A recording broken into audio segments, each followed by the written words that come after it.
186,000. A little girl who doesn't have a jaw. 186,000.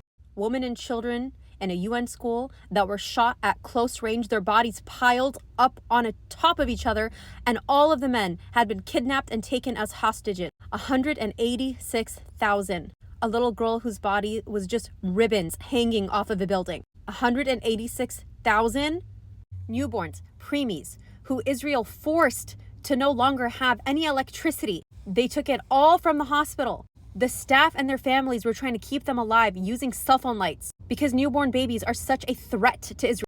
And Israel at gunpoint made all of them leave, promised the Red Cross that they would give them access to those babies to take them. A few weeks later, when everyone was allowed to return back to that hospital, the babies had maggots growing out of them.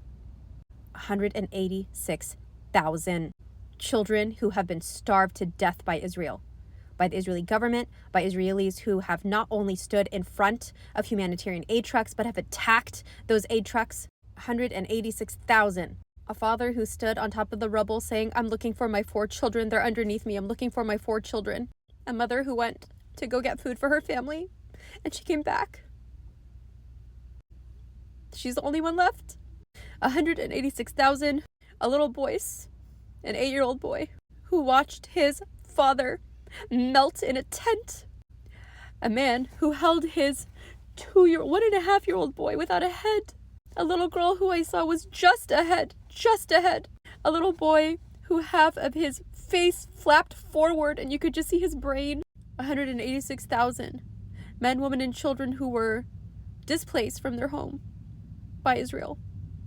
They were wounded. They were living in tents outside of a hospital. And then Israeli tanks ran them over.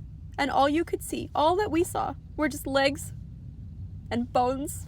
A grandmother holding a white flag crossing the street with 100 other civilians holding white flags.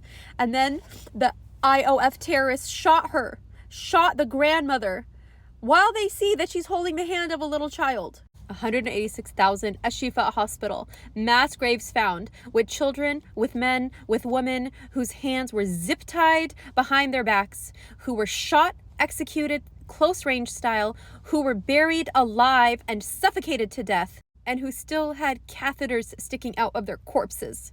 186,000!